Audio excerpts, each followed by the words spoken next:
Welcome to TXOGA Talks, where energy meets insight. The purpose of this podcast is to provide you with a candid conversation about our energy needs, our energy security, and your energy future. Texas oil and natural gas have made our nation the world's energy leader, constantly innovating and investing to fuel the economy, protect the environment, and power the world. This industry is fast-paced, high-tech, and essential to improving modern life. And we're here to talk about it. You're listening to TXOGA Talks, where energy meets insight. Welcome back to another episode of TXOGA Talks. I'm Todd Staples with the Texas Oil and Gas Association, and we're very fortunate to have with us today a senior member of the Texas Senate, Charles Schwertner, Senate District 5. Welcome, Senator. Glad you're with us. Thank you. Appreciate it. Glad to be here. I saw a portion of Dawn Buckingham, so hopefully I can live up to her. Well, we're her production. Yep. She was trained in the Senate, so she did very well as General Land Office Commissioner. So we're glad to have her. Your district is a pretty big one. How many people does a Texas senator represent today? Right at 1 million. There are 31 senators, and the population of Texas is right at 31, maybe a little bit more now. So it's 11 counties.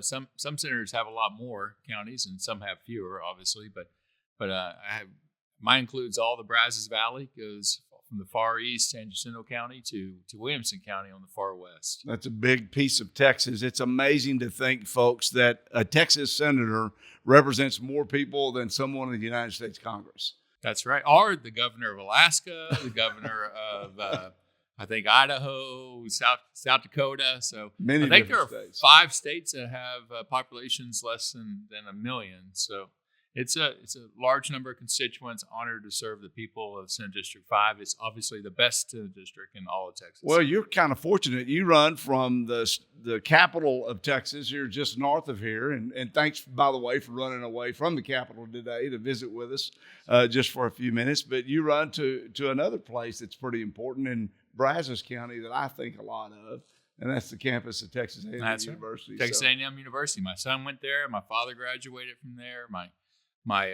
brother, a bunch of uncles and first cousins as well. A lot of history there. It's a good place and benefits Texas well, as we all do. You have multiple roles in the Texas Senate. You're chairman of Senate B and C.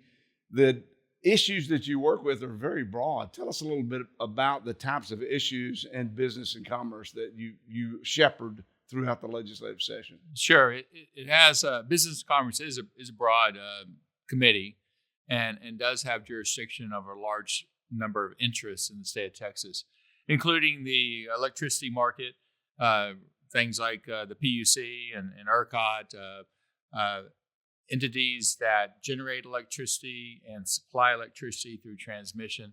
It has purview over certain types of occupations, licensed individuals, engineers, CPAs. It has jurisdiction over insurance, as well as a kind of novel technology such as artificial intelligence, for instance. There's a whole slew of legislation regarding a very new entity, artificial intelligence, this session in particular. Well, I have a ton of questions for you. Before we get there, you mentioned occupations. Texans legislators, most have a day job that kind of gets in the way of them trying to serve from time to time. But you are an orthopedic surgeon, and that's not very many people are in that profession. So thanks for what you do to improve people's lives in your day job as well. Well, thank you. I am a practicing orthopedic surgeon. As you know, Todd, but maybe some of your audience doesn't. The Texas legislature only meets 140 days every 2 years, unless we have special sessions. And so we do have our own occupations, and so we get to go back to our communities and our constituencies and answer for all the things we did or did not do, our sins of omission or commission. Well, and you're in session 140 days, but you have committee hearings, you have meetings, you carry your committee to different communities a lot of times to have hearings on issues that's going to be coming up. So that does keep you busy and makes it tricky trying to work in opportunities to work and to help people through your medical practice. You mentioned that Senate B&C deals with electricity. It's amazing to me. The press is still writing about Winter Storm Uri over 4 years ago, but a very significant event, loss of life. People were out of power for several days. Some people were out of water because their water systems went down. One of the questions that I think comes to mind to people is, can Winter Storm Uri ever happen again? The same types of consequences that occurred, power outages, water losses, is that really possible now to happen again today? I don't think so. And the reason I say that is multifactorial. First of all, that was a polar vortex, maybe a once in a 100-year storm that blanketed Texas for 4 or 5 days with sub-freezing temperatures all the way down to the Rio Grande Valley. So the extent and magnitude of the storm was such that you just don't see it much in your, once in a lifetime or once every 100 years. Thank goodness. But the reforms that have been put in place subsequent to Winter Storm Uri, and there were significant failures that Winter Storm Uri pointed out, those failures have been addressed. And I just don't think Texas would respond or would not have the capacity to respond to a Winter Storm Uri from either a preparation standpoint, an alert standpoint, a way of handling the grid standpoint that would allow for the amount of power outage that lasted so long and did just have some terrible and tragic effects on the people of Texas, including several hundred people that lost their life. Well, you didn't waste any time in seeking out needed reforms when Winter Storm Uri hit. You mentioned some of those reforms.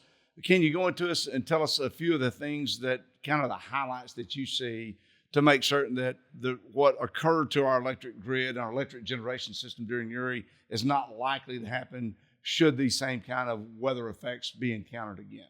Yeah, well, first of all, the alert of individuals through a severe winter storm alert, similar to a hurricane alert. I think that was just a preparedness standpoint. People, when they know something's coming, they're more likely to take it seriously, and it is up to us to make sure our people, our constituencies, and Texans know when something serious is about to happen from a weather standpoint.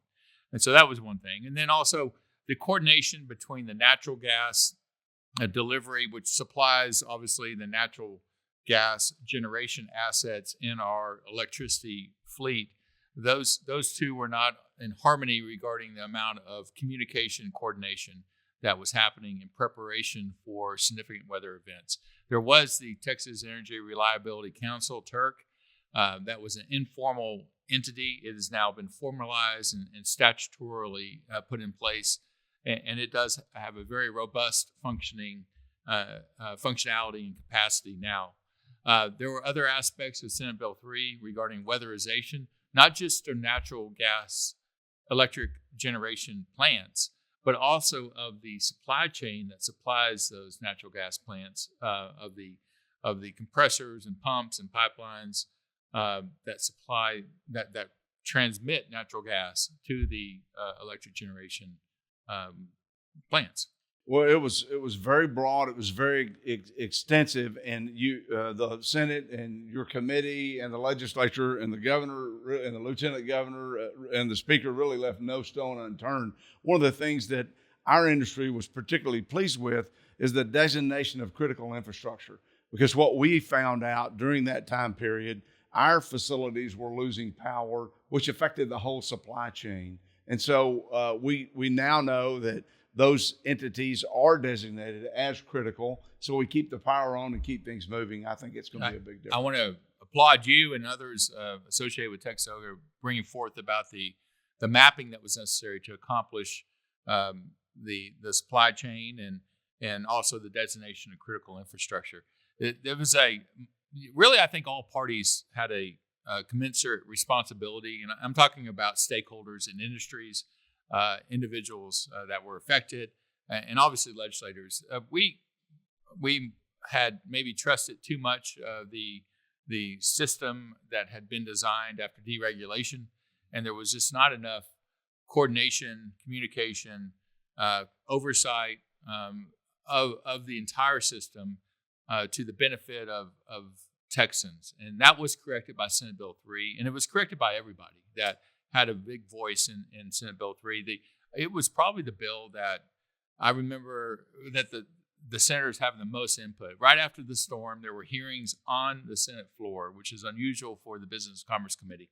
And there were so many senators that wanted to participate that I think we pretty much had all the senators there. Kind of a committee of the whole. Committee of the whole to address this issue. And we did a lot of good work during that time frame. I'm very proud of my fellow colleagues. And obviously the House that passed Senate Bill 3 and enacted it into law. And it has shown significant benefits subsequently in certain weather events. Well, the work continues today, folks. Senator Schwertner, his colleagues in the Senate and colleagues in the House are continuing to look at our entire ERCOT system, the amount of generation, the amount of transmission, the growth of Texas, the new needs that are coming online. We've talked about AI, artificial intelligence, data centers, crypto miners. One of the things that you did, Senator, that last session, you sponsored House Bill 5066. The oil and gas industry has been trying to electrify their operations in the Permian Basin, which is the most important oil basin in the world today because it really continues to develop and to grow and more production. And but we weren't meeting the needs. And so you really stepped up, passed a bill that required the ERCOT and PUC to look at ways to streamline the transmission infrastructure that is needed in the Permian Basin. But that's impacting other parts of the state as well because we're having so much growth and we need the ability to move that power ground. Tell us what your thinking is of the progress of the Permian Basin Reliability Plan today, and I may have a few follow-up questions from that. Yeah, I'm sure. And you hit the nail on the head regarding the growth. And it's all is because Texas is booming, the economy is booming. Our industries in Texas, people are moving here, but also industries are moving here, and the electricity demand is just skyrocketing. In fact, currently, we have double the amount of electricity demand of the next closest state, which is California. So, did you hear that, folks? We've got, say that again. We're double the amount of electricity demand compared to the next closest state. And I think we use double the amount of energy relative to the next closest state. Everything's bigger in Texas. The folks in California just don't realize how important that role is that Texas is playing in producing the products that feed the world. But go ahead. This is good stuff. So again, Texas is booming. Texas is growing. People are moving here. Industries are moving here. Commensurate with that is the need for more infrastructure, whether it's electricity, water, roads.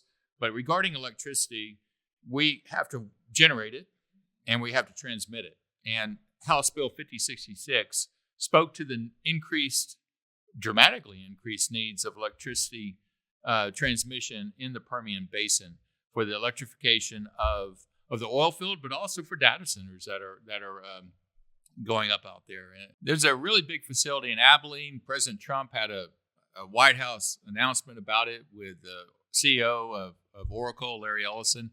Stargate is the name of it. And it is going to take up to, 1.2 gigawatts of electricity initially, going up to 5 gigawatts eventually. It's a very multi-billion-dollar investment. So electricity needs in West Texas are growing, not just because of the oil patch. So how, the 5066 spoke to the evaluation of that and then the prioritization of that transmission in the Permian Basin. I think they need, between 12 and 24 gigawatts of increased transmission capacity. But that's not just in that area. That is one of the more pertinent and important areas because of its importance to Texas from an oil and gas standpoint, but also to the nation and geopolitically across the entire world. But also around Texas, we are looking at growth of electricity needs and the transmitting of that electricity from somewhere in the mid 80s as far as peak electricity to really 140, 150 gigawatts within 4 or 5 years. Now, our current peak load was 90 gigawatts? Right. Is that right? I think so. Somewhere. 89, I can't remember. And so what ERCOT, you had a hearing this summer, didn't you, in fact, and ERCOT rolled this new number of 150 gigs going from 90 to 150, which was kind of a shock to everyone to hear those types of numbers and that type of growth being necessary in just a short time frame. Yes, and it's tied again to things like the electrification of the oil patch, but also data centers are 30 gigs of that, 30,000 megawatts of that. You have large industrial complexes, electric vehicles, and cryptocurrency, all driving that demand and just the growth of Texas. But the growth of electricity needs is out of proportion relative to the population growth. It is increasing faster than you would expect, even based upon population growth. So we need more. We need more. We need more generation. We need more transmission. We need more dispatchable generation, and we also need more weather-dependent generation too. One of the issues going through the Capitol right now, and it may be getting in a little bit of the weeds for everyday Texans that don't keep up with this. They just want their power to come on. They want their lights to come on, their air conditioner to work. But a big conversation about meeting these transmission needs is what size of transmission lines. They're called extra high voltage lines that ERCOT's looking at. Anything in particular come to mind that consumers should be thinking about in the debate between a more customary 345 kV line that Texans are used to seeing versus the 765 lines that are being discussed today? Well, the extra high voltage transmission lines currently in Texas are the 345 lines in the ERCOT region. The 765s would transmit about fourfold more electricity, and that's a big jump. Yeah. And there have been evaluations by ERCOT and by certain industry participants regarding utilizing 765 and forming a backbone in Texas, not just out in the Permian Basin, but around the major metropolitan, the ring fence around Dallas-Fort Worth, San Antonio, all the way to Houston, and then a line down into the valley. And that would benefit Texas long term. I'm talking decades. And the growth of Texas is where our growth is not projected to stop. We have the right regulatory environment, we have the natural resources, we have the workforce, and people are moving here for constitutional freedoms and liberties as well. The concern about 765, there has always been some evaluation of the cost-benefit analysis, supply chain issues, how ratepayers would be affected, and currently transmission costs are what we call socialized, in which everybody that is in that geographic region pays a proportional amount for new transmission. But the need for transmission is really being driven by large load, data centers in particular. And so how do we make sure that ratepayers that are residential ratepayers and that are small businesses are not disproportionately bearing more of the cost for new transmission that is actually needed because of large companies, large loads? And that's a delicate balance because sometimes transmission benefits all to some extent, but in the end, is in this case where we are currently, the need for new transmission is disproportionately being driven by large load, large business, but it would be, again, socialized, and I am concerned about how that large load cost would be borne. I think that's a fair conversation. It's great that State Senator Charles Schwertner is on the lookout for all ratepayers, what these changes would imply to your monthly rate bill that everyone looks at when they pay their energy bill every month. Those are certainly important things. When we come back, we want to talk about generation that's needed and the load there and how we're going to get that as well. But we'll take a quick break and hear from our sponsor. Thanks to a partnership between TXOGA and Blue Cross Blue Shield of Texas, now more than ever, it's easy for small businesses to provide affordable group health coverage for their employees through the TXOGA Healthcare Plan. With a TXOGA plan, members can choose the right healthcare plan and benefits for them, priced within their budget, with the physicians and providers they trust. TXOGA's healthcare plan is available to small businesses with between 2 and 50 total employees who are headquartered in Texas, members of TXOGA, and aligned to the Texas oil and natural gas industry. If your organization is not enrolled but looking for coverage, Visit bcbstx.com/TXOGA. I'll say that again. Visit bcbstx.com/TXOGA to learn more. Visit today.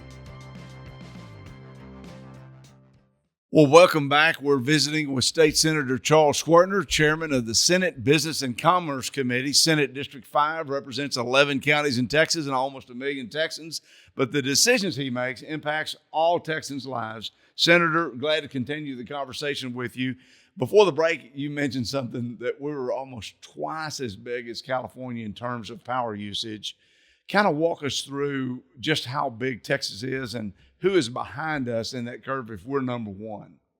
Yeah, Texas ranks supreme. Our electricity consumption in 2024 was 494,000 million kilowatt hours. And behind it was Florida at number 2. And then California was third at 244,000 million kilowatt hours. So Texas and Florida and California, and that's regarding electricity. But regarding total energy consumption, Texas also ranks first, with California being second, and California utilizing basically half of the energy consumption relative to Texas. Texas needs electricity. Our businesses need electricity. We're a big state, but we also have big industry.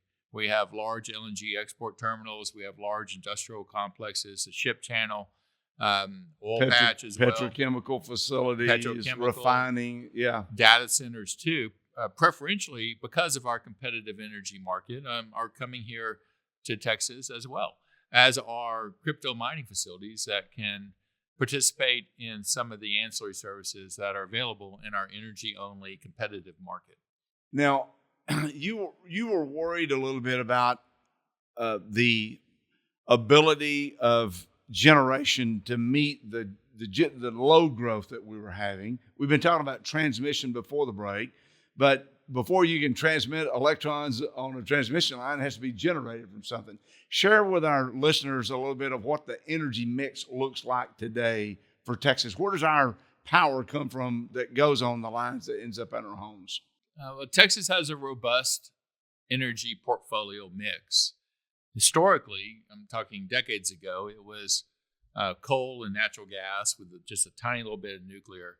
But now with weather, I'm going to call them weather-dependent resources. A lot of people use renewables. You can make arguments for and against whether things are renewable or not based upon certain things that are utilized in the production of electricity.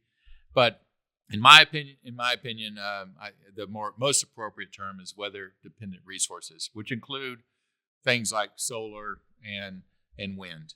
But Texas's generation mix is about 45% natural gas and 25% wind, and about 12 to 15% coal and 10% solar. Solar is growing real fast, and then about 8% nuclear, and a little bit of geothermal and other things. But and these are annual numbers. These are annual numbers, but on any one day, any solar can be primary or wind at times, or whenever obviously the sun is down and wind isn't blowing, natural gas and then coal have to take up the need of the generation. So it fluctuates minute by minute, actually, and so it's very dynamic. And is there a concern from you as chairman of the Senate VNC during the peak hours of demand, early in the morning when the sun hadn't come out yet, and in the evening when the sun goes down? Is there a concern by you and others that we may not have the dispatchable power sources that we need in Texas? Absolutely.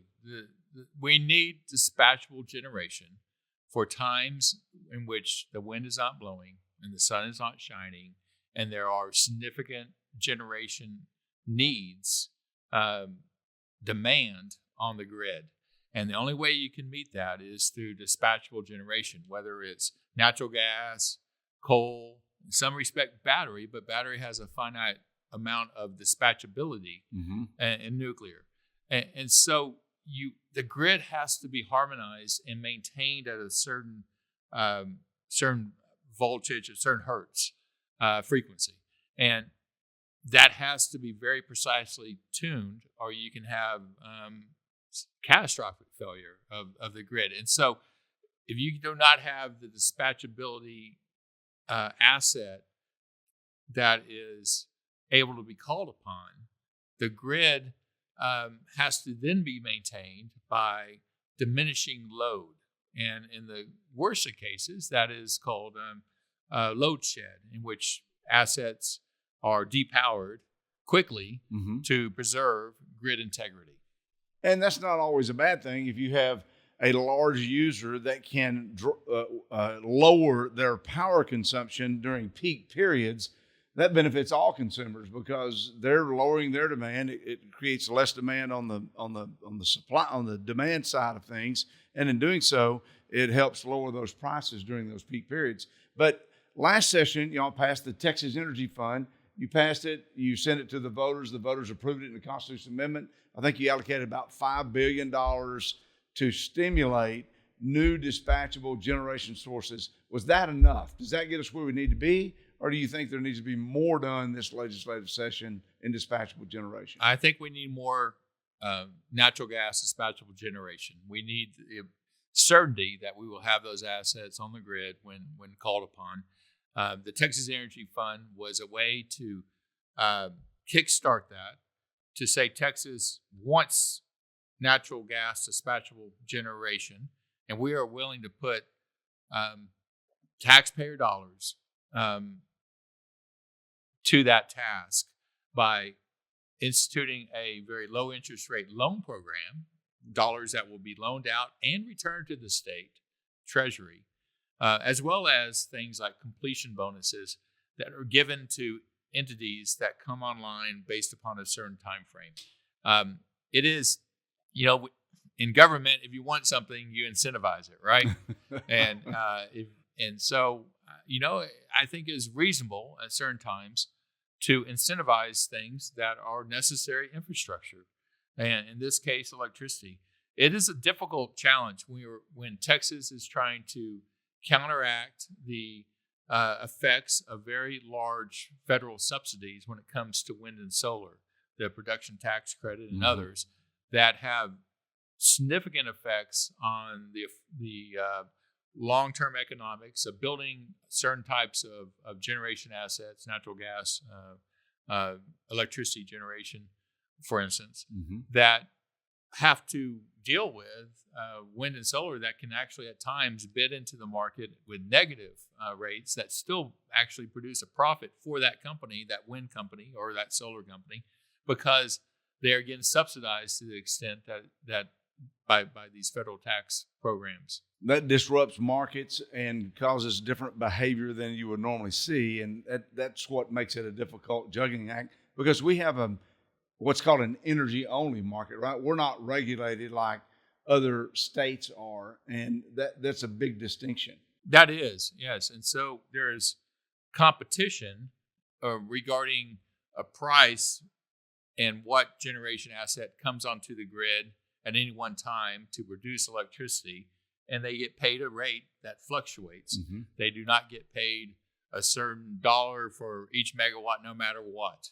And that is called a capacity payment, for instance, that latter thing I described. We have a fluctuating reimbursement for electricity, market rate driven. But those assets that produce electricity are backed by subsidies.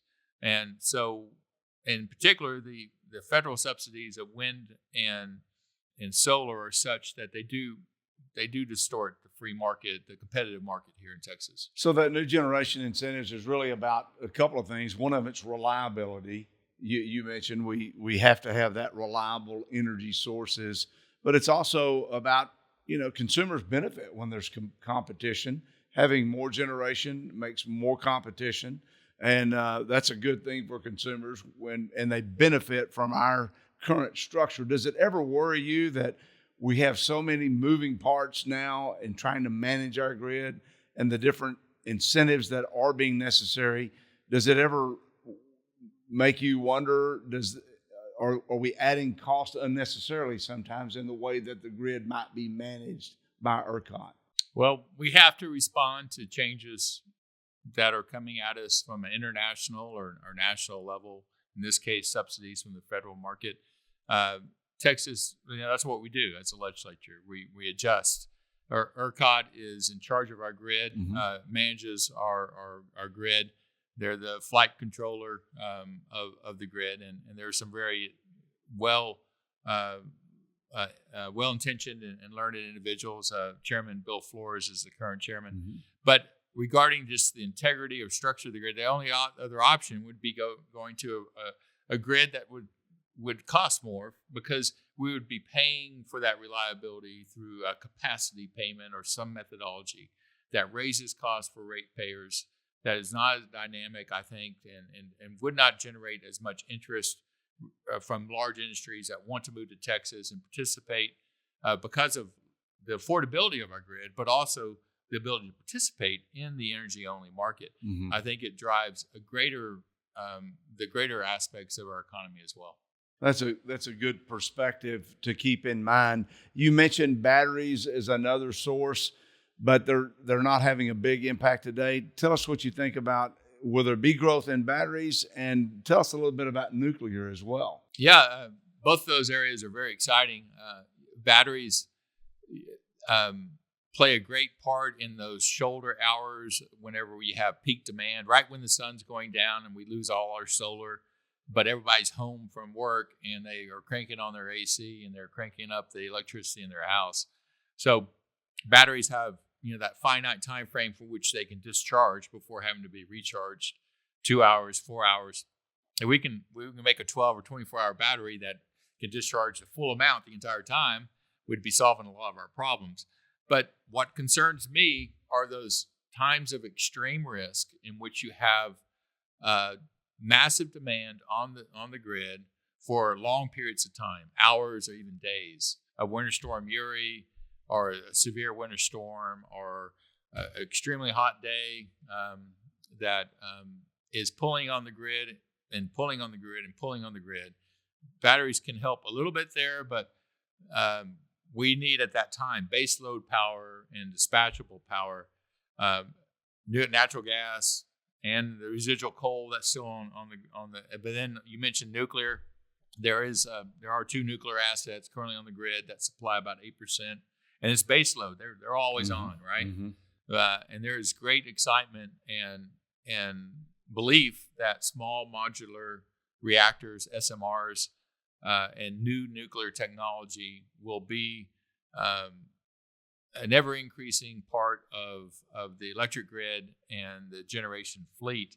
The problem is it's somewhat regulatory and somewhat just proof in concept. I'm not for sure it's quite there yet. There's a lot of excitement in the building behind me across the way at the Capitol. Bill is floating around about incentivizing this and incentivizing that regarding nuclear. But I need it now, and nuclear is not now. Now is not 5 years. Now is not 10 years, right? Right. So we should maybe still incentivize or evaluate, have a nuclear fund, have a strategic kind of goal and vision, working groups and others. But as far as people thinking, well, we're gonna incentivize nuclear and it's going to be pumping out electrons in a year, that's just not the case. We're fortunate in Texas. We're the number one producer in the nation of natural gas. One of the reasons that our electricity rates are competitive is because of low natural gas rates. Low natural gas prices have been a little too low, I've got to tell you, over the last year or so. Aren't they about $4?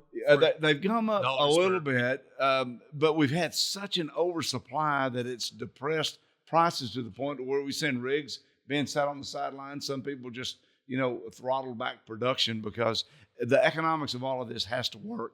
And while natural gas is very proud of the fact that we still are the leader and we're looked upon when you need electricity the most, having a diverse energy portfolio, I think, is common sense. And we don't have any problems with that in the oil and gas industry. We recognize that. We just want to make certain we've got a level playing field, that competition is never forgotten about in Texas and the important role that it plays in sending the right market signals. And I think that's very important. And I want to talk about market signals. But before I do, I know it's terrible in the legislature. We use acronyms for everything. You guys do that in medicine, but you're talking to other medical professionals. You did a great job of explaining ERCOT a while ago, but one thing that we've talked about is PUC. Tell us what PUC stands for and what role they interplay with ERCOT and our overall power generation needs. Sure. Everybody in the oil and gas world knows about the Railroad Commission. Yeah. But we also have the Public Utility Commission. That's a commission of 5 members. Of course, the Railroad Commission has 3, and those are elected, and PUC are appointed. Chairman Gleason is the current chairman of the Public Utility Commission. I have great respect for him. He and his 4 other commissioners, they oversee electricity and water in Texas, and they have water, wastewater, water delivery, rate making for transmission, for instance. Transmission electricity is also under their purview, and they also oversee the entity that is the flight controller for the grid, ERCOT, and so they have statutorily direct oversight and responsibility for ERCOT, although ERCOT has its own board as well. We reformed both of those entities back after Winter Storm Uri. And in fact, all the commissioners, there were new commissioners, I'll just say it that way. And we went from 3 to 5 commissioners. And then our ERCOT board, which was industry friendly, we went from 15, I believe, down to 11, with a change of the type of individuals and a selection process for those individuals that could serve on the ERCOT board. Because ERCOT, managing grid takes some smarts, takes some common sense too about what should be done, and they are the ones that are setting things like ancillary services and have who they hire for day-to-day supervision of their grid matters. Right. Well, it's good to know that there are multiple layers of protections for consumers with ERCOT managing the grid on a day-to-day basis, the Public Utility Commission having that oversight role and making some of the key decisions, and then the legislature overseeing both of those entities. It just shows you how serious the legislature is about making certain we have a reliable, affordable grid. Folks, we've been listening to Senator Charles Schwertner of Senate District 5, visiting today about the state of electricity in Texas, the state of transmission. Senator, to wrap this conversation up today, it's amazing to me that Texas is the 8th largest economy in the world. If Texas were its own country, we would outpace so many other nations. And if you look at our roads, our electricity, our broadband, our transmission, our pipeline infrastructure, our ports, we're pretty special. I've mentioned before that the amount of state and local royalties and taxes paid by this industry last year exceeded the general revenue of 34 states. It's just amazing the opportunities we have.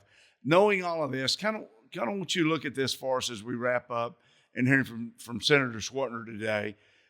Is Texas positioned for the next decade or two? And I say that in the context of Louisiana has a new governor. They just changed their policies to get more industrial manufacturing there. We know Ohio has been very competitive with Texas. It's just like a football team. People are trying to attract these jobs, are trying to grow. So where do you think Texas is positioned on how to meet the challenges of the future? Texas is not only positioned to meet those challenges, it's positioned to lead from the United States standpoint, but internationally. We have robust and expansive natural resources, oil and gas being preeminent, and the position of oil and gas industry in Texas is well recognized and respected. We appreciate all the severance taxes you pay, and those of you out there listening to this, and it has made Texas strong because we have a robust ESF fund, Emergency Stabilization Fund, and in addition to the PUF fund, which historically has been associated with funding our higher education. And in addition to the Permanent School Fund, the PSF. The PSF. Yeah, right. But just from a financial standpoint, we're a powerhouse, as you mentioned. We have the right mix of not just natural resources and oil and gas, but agricultural resources. Mm-hmm. As you know, being the prior ag commissioner for quite some time, we lead in cattle, cotton, wheat. We're the leader in space exploration, healthcare with the Houston Medical Center and other medical centers across the state, and we have a robust and growing higher education system and workforce. I think we have the right spirit. Texans want to succeed. They come here to succeed on their own merit. We respect constitutional rights. This is the place people come to raise a family, to start a business, and succeed on their own merits, and not look for a government handout. We are the America of old, and I at least intend to see, and I know people all around me intend to see Texas remain number one place to think about when people are wanting to move here and succeed and be respected for being individuals. Well, Senator, we appreciate your leadership for Texas. We appreciate you taking on the tough issues of our day in order to position our state to move forward. We know we can't take things for granted, folks. We know we have to continue to be competitive. We have to continue to be forward-thinking and forward-looking, and I know that you're spending a lot of time, Senator Schwertner, and your colleagues as you go through the over 8,000 bills and resolutions that were filed. A few more in the House. That's right. Well, ladies and gentlemen, it's been an honor today to have State Senator Charles Schwertner with us from Georgetown. He's the chairman of the Senate Business and Commerce Committee. He's given us some great insights, some things to think about, and we appreciate you, as always, joining us today on TXOGA Talks, where energy meets insight. The views expressed on this podcast are not intended and should not be construed to be the views of any particular TXOGA member or company. The purpose of this podcast is to engage in candid conversations about energy needs, energy security, and the future of energy.